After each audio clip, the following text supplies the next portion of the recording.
Pois bem, vamos dar esse mergulho bem profundo hoje nessa mente incondicionada. E eu falei no início do Evangelho o que significava incondicionado. Talvez você não tenha chegado nesse ponto, então vou repetir o significado do dicionário de incondicionada. Então, incondicionado é algo que não está sujeito a algum tipo de condição, algum tipo de limitação ou restrição. Então, é um substantivo masculino ligado ao absoluto, ao infinito. Então, uma mente incondicionada é uma mente que não está presa a nenhum limite, é uma mente que não tem restrição, não fica presa a nenhum tipo de condição. E você vai entender que faz todo sentido para o nosso estudo dessa noite de hoje. E esse livro que a gente vai trazer como base se chama Trovejar do Silêncio, do Joel Goldsmith. Joel Goldsmith é maravilhoso porque ele realmente traz esse mergulho para dentro do nosso eu, para dentro da nossa mente, do nosso coração. Joel, que foi um curador maravilhoso, e por ele ter todo esse conhecimento profundo da mente, do poder da mente, ele que passou muitos anos curando as pessoas, ele viu que, mesmo que ele curasse as pessoas, depois de alguns meses, alguns anos, voltavam a ter os problemas. Por quê? Não adianta você curar uma pessoa se a pessoa não sabe, não aprende como ela se curar. Então, se o médico, se você de repente vai no hospital, vai no médico, isso já aconteceu comigo várias vezes, provavelmente deve ter acontecido com você também. Você chegou doente no hospital, foi ali na emergência, você disse todos os sintomas, o médico apenas passou um remédio e nem disse o que você tinha. Você se cura temporariamente, mas se você não entendeu o porquê que você ficou doente, provavelmente você vai ficar doente muitas outras vezes, porque você não vai saber como prevenir aquilo que você ficou doente. Então, quando você de repente está fazendo suas coisas do seu dia a dia e você simplesmente vai num centro espírita e recebe um passe e você se sente melhor, você acha que está curado, só que você não mudou nada no seu dia a dia.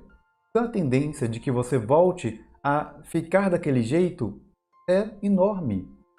É quase certo que você volte a ficar daquele jeito. Então quando você para de entregar o peixe e você começa a ensinar a pessoa a pescar, você está fazendo um trabalho preventivo. Então chegou um momento da vida do Joel Goldsmith e ele falou, olha, eu vou parar de curar as pessoas e eu vou ensinar a elas como é que elas podem fazer isso. Vou ensinar para elas todo um mecanismo, todo esse mundo que eu conheço e que se elas passarem a conhecer, elas vão poder ter uma noção melhor de como elas ficam doentes, de quem são elas de verdade. E é nesse mundo que a gente vai mergulhando toda vez que eu trago alguma coisa do Joel Goldsmith. Então, sobre a mente incondicionada, ele diz o seguinte: o segredo básico da mente é que há apenas uma mente. E essa mente é a do ser individual, a sua e a minha mente. As implicações dessa afirmação profunda nunca foram totalmente compreendidas. O mundo, em quase sua totalidade, não sabe disso, embora tenha sido conhecido pelos metafísicos de todas as escolas. Quando, porém, uma entidade isolada e separada da mente única, chamada de mente mortal ou humana, foi introduzida nas práticas atuais, sempre foi aceita e introduzida como um poder. De fato, existe apenas uma mente, e essa mente é incondicionada, não tem limites, não tem nenhum tipo de condição, não é restrita. Não tem qualidades como o bem e o mal, mas o que existe é um estado de ser, nem bom nem mal. E isso, basicamente, o que ele está ensinando, o que ele está falando é de Deus. Essa mente incondicional, essa única mente que existe e que, por parcela, parceladamente, Joel também vai ensinando para a gente, através desse conceito, sobre o bem e o mal. Que quando a gente diz que Deus, essa fonte de energia suprema, ele é apenas amor, ele é apenas misericórdia, as pessoas olham ao seu redor, vê toda a violência, vê todas as coisas que nós humanos fazemos e fica se questionando: se Deus é o criador de tudo, Deus também criou o mal, Deus também criou o dito cujo, o diabo, Deus criou o inferno e todas essas coisas, restantes. Então, quando Joel, vem explicar para a gente sobre essa mente incondicional, ele já vem dizendo exatamente esse conceito, vem explicando esse conceito, que se você pegar isso e jogar exatamente para essa parte da energia do bem e do mal, é basicamente a mesma coisa, tanto que ele fala aqui sobre o bem e o mal. Na realidade, não pode haver uma mente inteligente e uma ignorante. Nem pode uma mente incondicionada ser saudável ou doente. Ainda mais, a mente formando a si mesma como corpo é incondicionada. E assim o corpo não é bom ou doente, alto ou baixo, magro ou gordo. O corpo é tão incondicionado, o corpo é tão sem limite, sem restrições, quanto a mente, que é a essência da sua forma. Mente e corpo, quando incondicionados, são um estado de ser absoluto e da perfeição. Até que a crença, veja bem, até que a crença do bem e do mal seja aceita no pensamento. Então, tudo é perfeito, a nossa mente, o nosso corpo, até que a gente acredita na crença do bem e do mal e tantas outras crenças que vão nos ensinando e a gente vai aprendendo ao longo da nossa jornada. A experiência humana seria, na realidade, a mente perfeita, a sua e a minha mente a se manifestar como corpo e ser perfeitos. Mas o que ocorre é que, humanamente influenciada pelo conhecimento do bem e do mal, essa crença em dois poderes é a essência do que é chamado de mente carnal. E exatamente isso que os seres trevosos, que todos aqueles seres que vieram trabalhando ao longo desses milênios aqui na Terra, é exatamente a estratégia deles. Que eles não querem que o homem, que o humano, não descubra acima de, que nós somos esses seres perfeitos. Eles não querem que a gente descubra o nosso potencial divino. E interessante que o espanhol, um dos mentores que a Mônica Medeiros, que trabalha junto com a Mônica Medeiros, ele falou: se um dia a gente souber dos documentos, das coisas que existem no Vaticano, falando de Jesus, falando da vida de Jesus, nós vamos entender perfeitamente o que ele disse, que vós sois deuses. Porque está tudo lá, escondido, eles têm as partes da Bíblia que não foi divulgada para a gente. Então tem muita coisa lá que faria muito mais sentido se a gente tivesse a versão completa.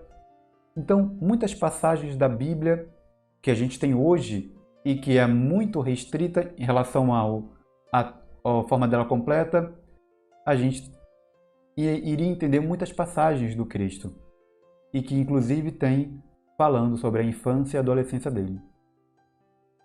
Então, quando a gente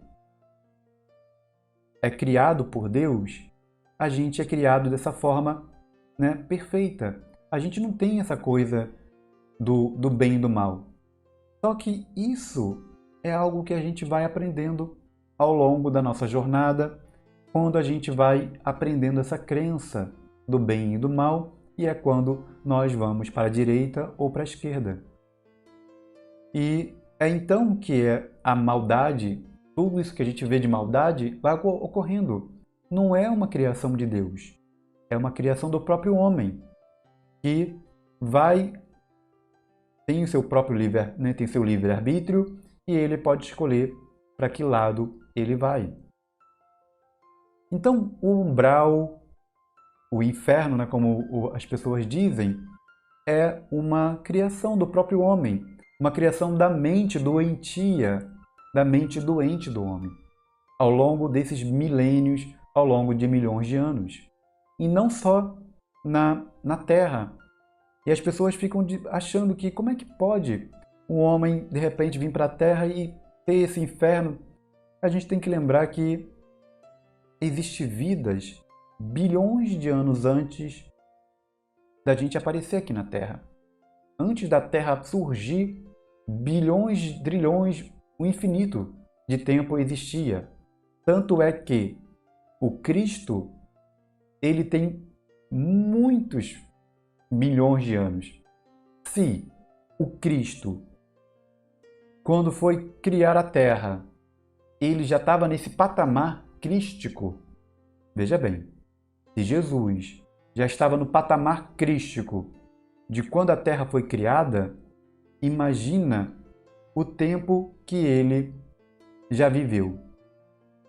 Porque se a gente já tem milênios, se a gente tem milênios de existência e estamos no patamar que nós estamos hoje, imagina quantos bilhões de anos nós vamos ter que trabalhar, labutar, amar muito para chegar no nível crístico. Porque todos nós, sem exceção, todos nós que estamos aqui, vamos chegar no nível crístico. Todos nós vamos chegar nesse patamar que o Cristo está. Só que vai demorar alguns milhões, alguns bilhões de anos, porque é da lei, é a lei. Então Jesus, assim como os outros que existem no mesmo patamar que ele e até acima dele, são almas muito, muito, muito antigas mesmo, né? Vieram de outro universo. Então veja, o Cristo, Jesus Cristo, ele é mais antigo do que o nosso universo. Ele veio de outro. E os universos vão sendo criados, porque Deus não para de criar. Deus não para, ele não fica parado, deitado numa rede. Ele cria o tempo todo para poder caber toda essa criação dele, todos os filhos, tudo isso que ele vai criando, esses mundos. Então todos os mundos são habitados. Se não são de seres materiais, são de seres no plano, em outras dimensões mais fluídicas, mais etéreas. Então, para voltar à casa do Pai, voltar a ser mais uma vez o Filho de Deus, é necessário que cada um de nós, individualmente, pois ninguém pode fazê-lo por nós, vale muito bem lembrar disso, ninguém pode fazer isso por nós, se desfaça da crença do bem e do mal como uma atividade de nossa consciência. A mente forma suas próprias condições de matéria, corpo e forma. A mente não cria, a mente forma. E isso é muito perfeito, a gente chegar nesse ponto, porque veja bem a palavra que ele fala. A mente não cria, a mente forma. E Haroldo Dutra Dias, em uma das palestras dele, ele fala que no hebraico, né, a palavra que diz lá no Gênesis não significa que o mundo foi criado. Ele diz que a palavra realmente no original significa moldar. Então, quando o Joel fala agora que a mente forma, é como se a mente moldasse. É como se a gente estivesse trabalhando com uma argila, com material, com essas massinhas de modelar, e a gente vai modelando, a gente vai formando, a gente vai dando essa forma, a gente vai formatando, a gente não cria. A coisa já tem a matéria, já tem o elemento e vai apenas moldando, vai dando essa forma, como se fosse uma massinha mesmo de modelar. Então veja que as ligações que a gente vai fazendo. Então ele diz, a mente não cria, a mente forma. E foi exatamente o que Jesus fez com a Terra, junto com os outros espíritos do alto escalão. Eles formaram a Terra, eles foram modelando como se fosse uma grande massinha de modelar. Então eles foram moldando a Terra, porque o material já existia, ele apenas foi condensando, já que tudo é átomo, tudo é átomo. Todos nós, tudo, seu computador, teu celular, tudo é átomo. Então ele foi pegando esses átomos, foi condensando eles, foi materializando eles, até que virou esse planeta maravilhoso que nós temos hoje. Então a criação já é completa, espiritual, eterna e perfeita. E aí a gente lembra do que é dito lá no Livro dos Espíritos, quando Joel diz aqui pra gente que a criação já é completa, ela é espiritual, eterna e perfeita. Que o que os espíritos dizem para Allan Kardec? Que o mundo de verdade, o mundo original, é o mundo espiritual. E que o mundo espiritual, ele resiste, ele sobrevive a tudo. Não teria necessidade de ter um mundo material, mas Deus o quis assim, para que a gente pudesse avançar mais rápido, para que fosse realmente uma escola, um aprendizado para todos os espíritos. Entende? Porque a gente evolui muito mais rápido quando está encarnado. E a evolução é muito mais rápida mesmo do que está lá no plano espiritual. Então, quando lá no Livro dos Espíritos, e diz, olha, o mundo espiritual, se de repente acabasse a matéria, isso não iria afetar em nada o mundo material, o mundo espiritual. Ele ia continuar lá, intacto, não é? Só teria mais espíritos desencarnados, só isso. Apenas isso. Porque ele ia continuar lá com todas as suas atividades, com todos os espíritos estudando, indo de um lado para o outro, criando suas cidades nas outras dimensões. Mas Deus quis que tivesse matéria. Mas se o mundo, de repente, desaparecesse, o mundo espiritual ia continuar existindo. Então, a criação já é completa, espiritual, eterna e perfeita, mas a nossa mente, dependendo dos condicionamentos, forma e interpreta a nossa experiência humana neste plano. Então, dependendo dos condicionamentos, ela interpreta a nossa experiência neste plano. Se nossa mente for completamente livre de julgamentos sobre bem e o mal, o espírito formará sua própria imagem e semelhança por meio de uma mente feliz, harmoniosa e de viver bem-sucedido. Veja que maravilha o que ele diz pra gente. E que os espíritos vivem repetindo pra gente. Não julgue, porque o único que pode julgar é Deus, porque Ele é o único que tem acesso a tudo. Só Deus sabe o que você fez desde o primeiro segundo da tua existência até agora. Só Deus sabe disso. Ele sabe todos os sentimentos que você teve, todos os pensamentos, tudo. Então só Deus pode te julgar. Então todos os julgamentos que fazem sobre você, hoje, mesmo a pessoa que mora com você, esteja casado com você há 30 anos, é ainda um julgamento muito raso. muito raso, porque a pessoa não sabe o que levou você internamente a fazer aquela determinada coisa. Nem você sabe. Você pode chutar, você pode dizer, eu fiz por causa disso. Mas se você mergulhar fundo, você vai ver que nem foi por causa daquilo que você fez aquela ação. Você pode acreditar que talvez tenha sido aquele motivo, mas se fizer uma retrospectiva da sua existência em outras vidas, você vai ver exatamente o porquê que você agiu daquela forma. E o nosso mentor espiritual, nosso guia, ele sabe exatamente até onde você consegue colocar a mão.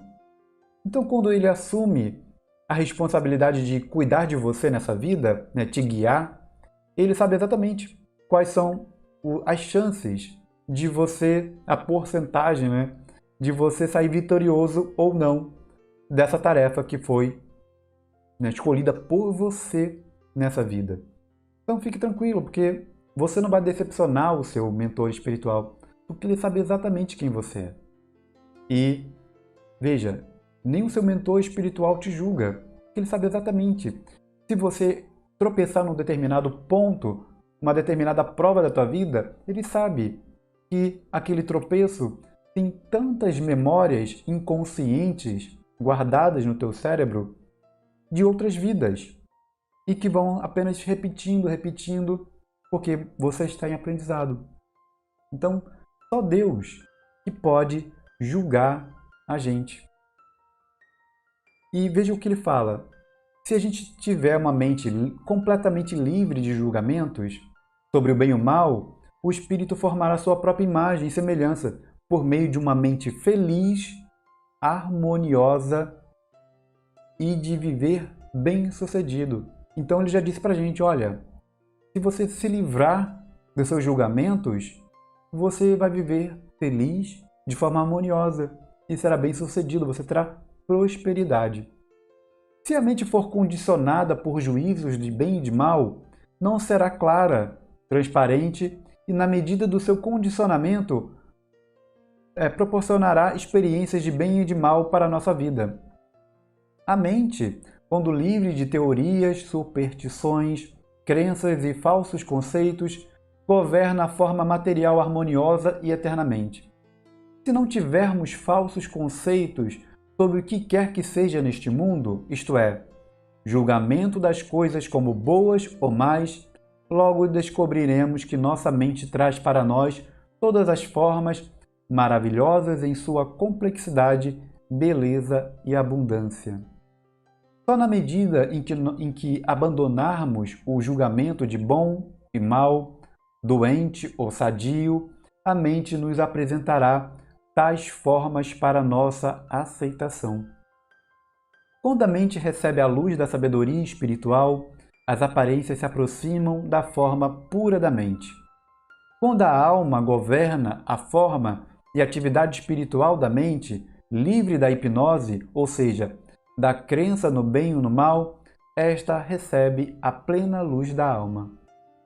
Então, quando a gente vai se livrando de todos esses julgamentos, desses falsos conceitos, né, de todas essas crenças limitantes, o nome já diz, crenças limitantes, condicionantes na nossa vida, nós passamos a ter um contato mais puro com o nosso eu superior, com a nossa centelha divina, que é a nossa forma original. Então, entre o nosso estado material, que somos nós agora que nós estamos nos vendo, até chegar à nossa centelha divina, nós somos 7 corpos. Somos 7 corpos. Nós estamos na forma mais grosseira desses corpos agora.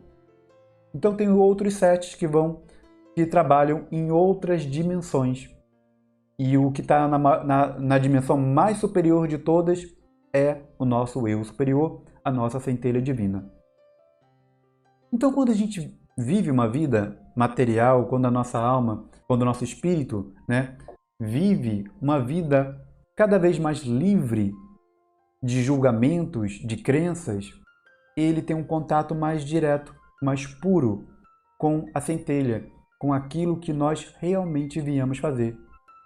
Então a mente, imbuída da verdade espiritual, é a lei da renovação, da regeneração, da restauração e da ressurreição. A sua e a minha mente, imbuídas da verdade, são a mente daqueles que vêm até nós e daqueles que são aceitos pela nossa consciência. Nossas mentes impregnadas de verdade são a mente do ser individual. Todo aquele que tenha sempre sido instrumento de cura espiritual sabe que isso é verdade e que sua mente individual, quando imbuída da verdade, torna-se a lei da renovação, da regeneração ou reforma, expressa como cura física, mental, moral ou financeira dos que nos se aproximam. Veja como isso é verdade. Tudo vem, tudo tem o seu início na energia, tudo tem o seu início no plano espiritual. Então, quando a gente começa a ter essas curas espirituais, quando a gente começa a fazer um tratamento espiritual, tudo vai se renovando na nossa vida. Tudo vai se regenerando, tudo vai se reformando. Tanto o nosso corpo físico, como o nosso corpo mental, a nossa parte moral, a nossa parte financeira. Então, quando a gente volta o nosso olhar, nosso pensamento, nossa consciência para o plano espiritual, que é a origem de tudo, nós passamos a fazer de fato uma mudança significativa, uma mudança verdadeira. Porque se você fica focado apenas no material e o seu lado espiritual está sendo destruído, pode ter certeza, mais cedo ou mais tarde vai vir a repercussão. Vai vir a repercussão. Por quê? A parte mais importante, a parte principal de tudo é o espiritual. Então não adianta você estar banhado de ouro externamente, você está cheio de colar de ouro, viver com o carro mais caro do mundo, se sua alma está podre. Porque mais cedo ou mais tarde, isso vai repercutir no seu corpo, pode ter certeza. Porque o corpo é a última barreira, é a barreira de impacto. Quando chega no corpo, é porque já passou por todas as barreiras espirituais. Toda e qualquer doença, toda e qualquer repercussão que a gente sente no corpo é porque aquilo já veio sendo trabalhado no espiritual, no energético, no emocional e impactou o corpo físico. Então toda e qualquer doença, ela tem a origem lá no mental, no espiritual e vem descendo, vem se solidificando até chegar no corpo. E a gente pode parar as doenças enquanto elas estão ainda lá no plano espiritual, lá no plano mental. Por isso que Ramatiz diz pra gente: a mente, os nossos pensamentos, são a fonte de cura e de doença do nosso corpo. Os pensamentos são as fontes de cura e de doença do nosso corpo. E não tem como a gente duvidar de um conceito desse. Porque se você está com a sua mente doente, se você só tem pensamentos negativos, se você só tem pensamentos destrutivos, logo, mais cedo ou mais tarde, o seu corpo vai sentir toda a repercussão desses pensamentos. Agora, se você está doente, você está passando um momento difícil da tua vida e de repente você começa a encontrar felicidade na tua vida, você passa a pensar coisas positivas, quando você começa a ter pensamentos bons, a repercussão disso na tua vida material é muito rápida. As pessoas vão olhar para você e vão dizer: o que foi que aconteceu com você? Você está mais jovem? Você fez alguma coisa, fez alguma operação? Porque você está mais jovem, você está brilhando. Por quê? A pessoa está feliz. A pessoa está com pensamentos diferentes. Ela está com os sentimentos dentro dela florindo. Está tudo bem aflorado, está tudo positivo. Por mais que tenha alguns problemas, mas ela agora está brilhando por dentro. E isso repercute totalmente no corpo dela, na aparência dela. Ela fica mais bonita, as pessoas passam a olhar para ela com um olhar diferente. E são coisas que vêm do plano espiritual, do plano energético. Quando as pessoas atribuladas nos trazem seus problemas, se formos capazes de ver a pessoa ou condição como não sendo boa ou má, doente ou sadia, rico ou pobre, isto é, vê-la sem julgamento, não mais teremos a mente carnal, mas estaremos na plena posse da mente em que Jesus estava. Uma mente que reconhece apenas um poder, uma mente incondicionada que dissipa a ilusão dos sentimentos, dos sentidos. Não temos de nos livrar ou sobrepujar a mente carnal, nem de destruí-la. Temos só de compreender que nossa mente é instrumento perfeito da alma. E isso nos acontece quando preenchemos a nossa mente de graça e verdades espirituais. Veja, quando preenchemos a nossa mente de graça e verdades espirituais. Não é encher a nossa mente de julgamentos, não é encher nossa mente com críticas, com briga política, não é encher a nossa mente com essas porcarias, não. Encher a nossa mente de graça e verdade espiritual. Quando nos deparamos com um problema em qualquer nível, devemos lembrar em primeiro lugar que a substância do universo visível é a mente incondicionada, essa mente sem limites, o instrumento do ser puro e imortal, da essência, da substância e realidade, e que suas formações são também incondicionadas, pois são a mente em si com a aparência de formas finitas.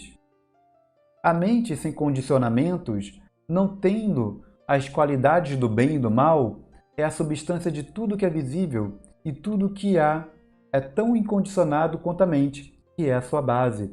E é por isso que dizem pra gente milhões de vezes, e a gente tem uma grande dificuldade de entender, quando as pessoas dizem a sua mente cria a sua realidade. É uma verdade tão pura, é uma verdade tão direta, tão sincera, que a gente fica difícil de acreditar. Porque você olha a sua realidade agora, você olha ao seu redor e você fala: eu não criei essa pobreza. Eu não criei estar morando com essa pessoa que eu não gosto mais. Eu não criei estar com esses filhos que me desobedecem, que me xingam, que não querem saber de mim, que não me amam. Eu não sonhei, eu não crio isso na minha mente. Entende? Só que você está tão preso, está tão presa nessa ilusão, por muitas vezes colocamos a culpa nos outros, e a gente não consegue reconhecer que nós que criamos essa realidade. Entende? Da mesma forma que um bêbado, ele não reconhece que está passando por problemas. Um alcoólatra, ele não reconhece que está passando por esses problemas. Ele apenas está se divertindo, está apenas tomando mais uma, como ele tomou no dia anterior, como ele tomou no dia antes e tem tomado o resto do ano. É o que é a desculpa do alcoólatra. Ele diz: eu estou tomando só uma, só estou me divertindo. Ele não reconhece que está passando por um problema. E a família, às vezes por estar cansada de estar lutando contra isso, já deixou de mão. Já está acostumada a buscar ele desacordado em determinados lugares, de pessoas avisarem: olha, fulaninho está lá no chão, em tal rua, jogado no chão. Às vezes a família nem esquenta mais a cabeça de já ter buscado tantas vezes que fala: não, depois ele encontra o caminho de casa. A mesma forma a gente vai se condicionando tantas vezes, vai se acostumando que é isso que nós merecemos, que nós merecemos estar vivendo ao lado de uma pessoa que a gente não ama. A gente vai se condicionando a não buscar nossos sonhos. Talvez a gente acredite que estamos velhos para não fazer uma nova faculdade. Nós acreditamos que nós estamos velhos para iniciar um novo relacionamento. Nós acreditamos que estamos velhos para iniciar um novo negócio. São tudo condicionamentos. Porque a partir do momento que você eliminar isso da tua vida e for adiante, você vai ver que você vai fazer uma faculdade nova, independente da idade que você tem. Você pode começar uma nova carreira, mesmo se você tiver 60, 70 anos de idade. Você pode se apaixonar profundamente, como você nunca se apaixonou na sua vida, aos 50 anos de idade. Você pode começar um relacionamento novo. Mas tudo isso depende de quê? Dos julgamentos, da forma que você deu à sua vida, não é? Então, se isso não fosse verdade, seria impossível para o nosso estado de consciência produzir mudanças no chamado universo material. Aqueles que testemunharam ou vivenciaram de fato a cura metafísica e espiritual sabem que o praticante pode estar em qualquer lugar, até milhas de distância do paciente, e apesar disso, ser o instrumento pelo qual se reduz a febre, se desfaz o tumor ou se restaura um pulmão devastado. Isto ocorre porque quando o praticante atingiu a quietude suficiente da mente para tornar-se transparente a Deus, as condições do corpo mudam. A nossa consciência dessa verdade é a lei da harmonia, e assim, se formos chamados a ajudar alguém que tenha febre e se lembrarmos de que a mente incondicionada é a substância de toda forma visível, é que essa crença universal em dois poderes antagônicos não funciona, não pode ser um braço de carne, ou seja, nada, então a febre desaparece. E o que Joel está dizendo com isso? Eu falei para vocês que ele foi um grande curador.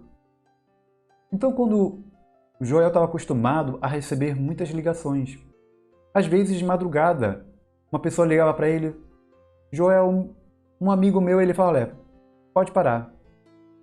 Pensa no seu amigo curado. Pensou?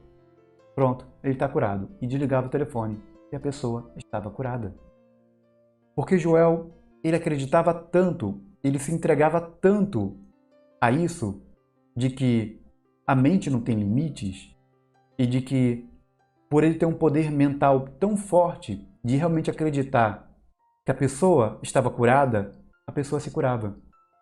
Então, através da ligação que a outra pessoa tinha, então ele não precisava do nome, não precisava ouvir a história da pessoa, ele precisava apenas que a pessoa que ligou para ele, falando, olha, meu filho está doente, pensa no teu filho curado. Então o Joel, através da pessoa que ligou a ele e da ligação que a pessoa tem com a outra, cria esse vínculo e ele produz essa cura. Por quê? É tudo do plano superior. Tudo começa no plano espiritual. Então, se a pessoa estava doente, estava com febre, ou seja lá com o que for, Joel imaginava a pessoa sadia, imaginava a pessoa perfeita, e assim ela se curava. Se a pessoa estava com uma parte do corpo doente, se ela estava, sei lá, com um pulmão, né, doente, Joel imaginava o pulmão da pessoa sadio, perfeito. E assim a pessoa ficava curada. Por quê? Ele usava o poder da mente dele, essa fé, esse conhecimento que ele tinha de que ele e Deus é uma unidade, assim como todos nós. Então, a partir do momento que a gente tiver realmente essa fé de que eu e Deus somos um, nós vamos poder realizar essas coisas que muitos acreditariam que eram milagres. Mas por quê? É acreditar naquilo que é verdadeiro, que é o quê? Nós e Deus somos um. Nós somos um com Deus. E se somos um com Deus, e Deus pode tudo, não há limites para Deus, então o que seria uma febre para Deus? O que seria uma pessoa com uma tuberculose para Deus? Jesus foi um grande exemplo do que Joel Smith está falando. Jesus foi um grande exemplo dessa confiança, desse poder dele confiar de que a mente ela não tem limite. E por ele ser uno com Deus, e ele acreditava muito nisso, Jesus acreditava porque no nível que ele estava, crístico, ele de fato estava uno com Deus. Então, por Jesus acreditar que a pessoa estava curada, ele apenas fazia a vontade do Pai. E a pessoa, através do mérito dela também, a pessoa estava curada. Então, é exatamente isso que Joel Goldsmith vem nos ensinar hoje. Que tudo que nós temos na nossa vida hoje, nós podemos mudar. Qualquer situação da nossa vida hoje nós podemos mudar, desde que a gente acredite, desde que a gente se livre dos julgamentos, desde que a gente se livre das crenças, dos dogmas, entende? Se a gente se livrar de tudo isso e acreditar de verdade que nós temos esse poder, isso vai se materializar na nossa vida. Agora é acreditar de verdade, é acreditar mesmo. É aquela coisa da gente mergulhar na piscina sem colocar o pezinho antes para ver se a água está quente ou está fria. É a gente mergulhar, dar aquela corrida e mergulhar direto na piscina. É exatamente isso. Não é você chegar na beirinha da piscina, colocar o pezinho para sentir a temperatura da água. Não, é você mergulhar de verdade e acreditar que o melhor vai acontecer. É exatamente isso.